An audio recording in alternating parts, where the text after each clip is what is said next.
سلام، در این ویدیو میخوایم درباره یک فرضیه علمی کمتر اشاره شده صحبت کنیم. اینکه سطح آینه ممکنه فقط یک بازتاب ساده نباشه و شاید به نوعی مرز میان دو فضای متفاوت باشه. نه لزوماً یک جهان موازی فانتزی، بلکه لایه‌ای از فیزیک که ما هنوز نمیفهمیمش.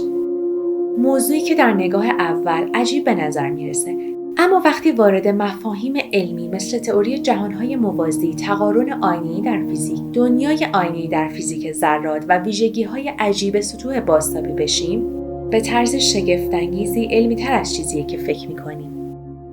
بعضی از نیروهای بنیادی در جهان آینه‌ای دقیقاً رفتار متفاوتی دارن. این باعث شد یک فرضیه وارد فیزیک بشه. چی میشه اگه واقعاً یک جهان آینه‌ای وجود داشته باشه؟ جهانی که قوانینش کمی با جهان ما فرق داره. جهانی که همه چیز برعکسه، اما یک واقعیت فیزیکی مستقل داره. این فرضیه برای سالها فقط یک ایده بود، اما امروز بخشی از مدل‌های مهم نظریه ماده تاریکه. یعنی چی؟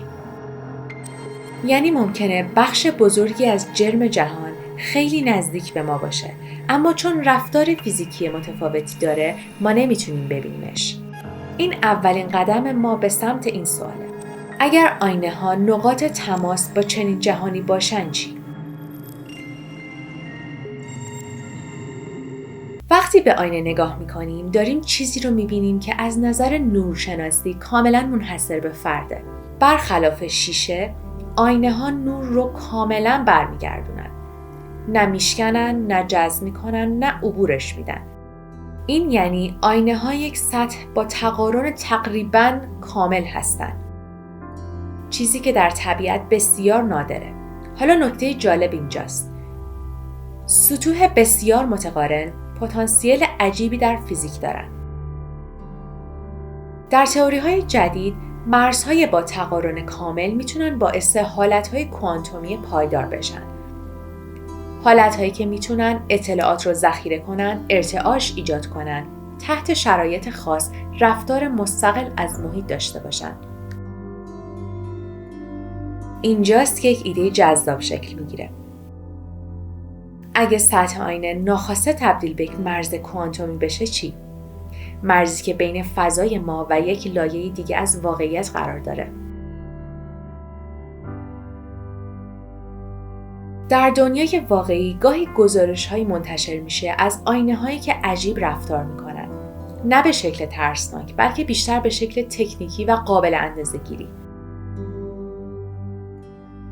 الگوهای دمایی غیرمعمول روی سطح آینه. تفاوت‌های کوچیک میان تصویر بازتابی و تصویر واقعی. این موارد در فیزیک معمولاً توضیح نوری دارند.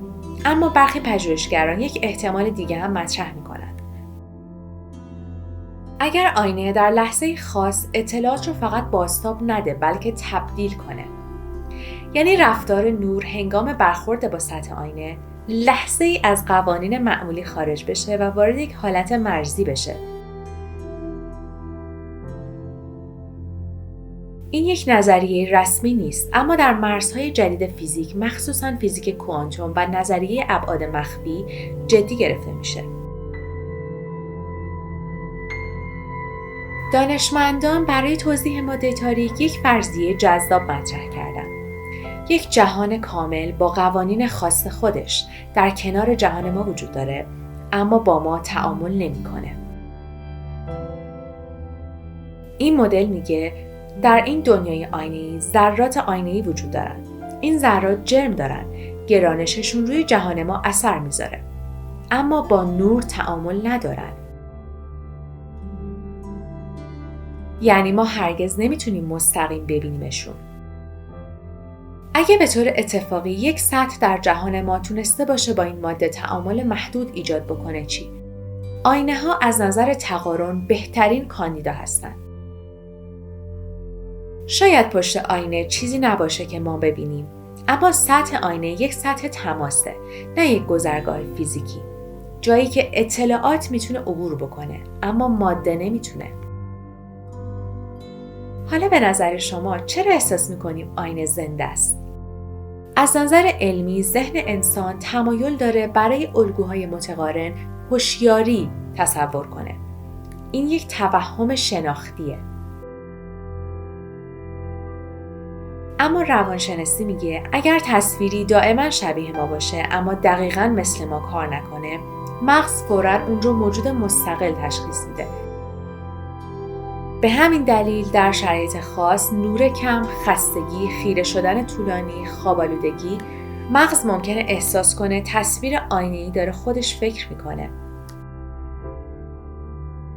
این علمی و طبیعیه، اما لایه عمیق‌تر اینه. تصویر آینه‌ای از نظر پردازش مغز یک موجود احتمالیه و این حس دلیل منطقی داره. پس نتیجه چیه؟ آیا واقعاً دنیایی پشت آینه وجود داره؟ از نظر علمی نه به شکل فیزیکی و فانتزی، اما فیزیک کوانتوم اجازه مرزهای اطلاعاتی رو میده. نظریه جهان آینه یک مدل معتبر برای ماده تاریکه.